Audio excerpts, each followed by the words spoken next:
Olá pessoal, tudo bem? Felipe Matheus falando aqui. Eu vou comentar um pouquinho hoje sobre a síndrome do duplo gancho, Double Crush Syndrome.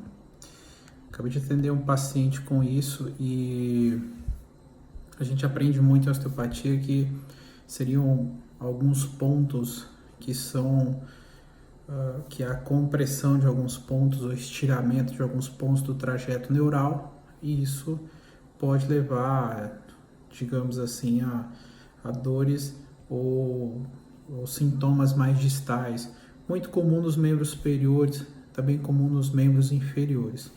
Porém, a ideia é mostrar aqui um pouquinho, debater que nem sempre é apenas uma compressão mecânica, tá? Então, de maneira geral, o que é descrito como síndrome do duplo gancho desde 1973, tá? Pelo Upton e McComas, que teorizaram, né, que algumas compressões assintomáticas ao longo de um trajeto pode aumentar a susceptibilidade da, da porção final do neurônio ficar mais sensível, né? Então, como se a parte axonal final ela ficasse mais sensibilizada nessa porção aí final. Então, desde então, isso vem sendo assim mais estudado pela literatura de maneira geral, pelos médicos, ortopedistas e tudo mais.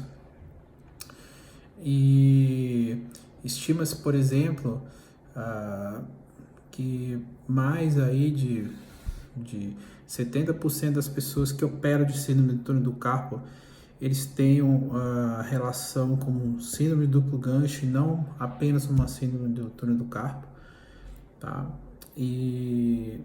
Mas ao longo dos estudos a gente tem verificado que não é apenas uma questão mecânica relevante, né?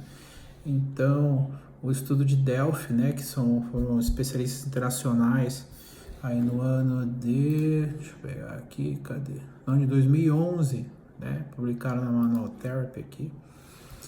Eles verificaram 4 itens importantes para uma síndrome do duplo gancho. Primeiro, seria o problema de transporte axonal, que é a primeira coisa que foi relatada lá em 73.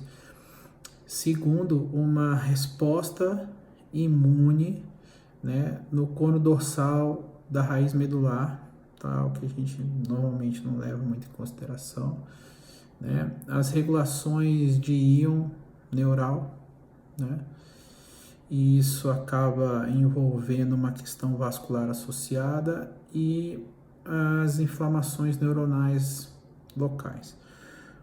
Então, contando com uma coisa sistêmica, a gente tem que pensar numa variedade de situações em que a síndrome do duplo gancho pode estar associada.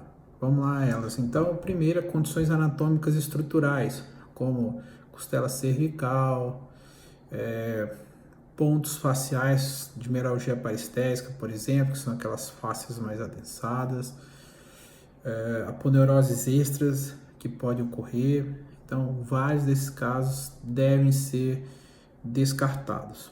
Segundo ponto importante seriam questões vasculares. Então, por exemplo, problemas em relação às artérias, arterites ou coisas nesse sentido, que envolve questões metabólicas, que elas estão associadas, como por exemplo, diabetes, hipotiroidismo, problemas autoimunes.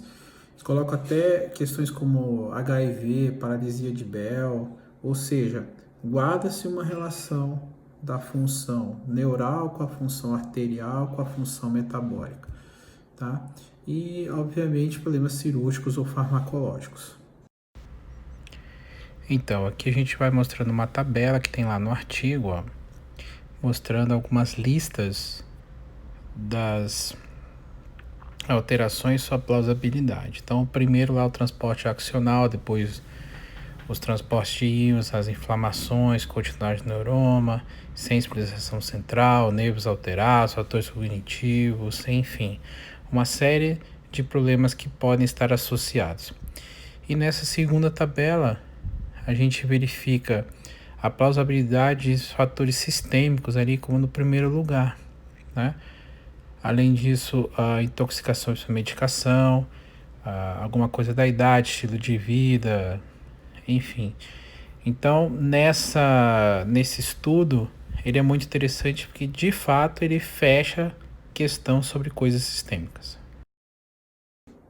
Então, a gente demonstra um pouquinho com esses gráficos que a síndrome do duplo gancho não é uma coisa tão simples de ser tratada, não é tão fácil.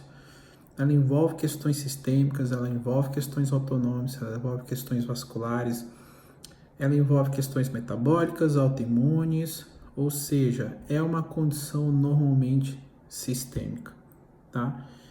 E para um bom tratamento, obviamente, a gente vai precisar trabalhar vários aspectos desse paciente, inclusive com a ajuda dos médicos no sentido do trabalho, vamos dizer, dos íons locais, talvez com alguma medicação que possa ajudar nesse contexto, tá? Mas seria muito infantil achar que descomprimir alguns pontos só poderia tratar pacientes dessa magnitude de problemas, tá bom? Fica essa dica aí, até a próxima, um abraço para vocês.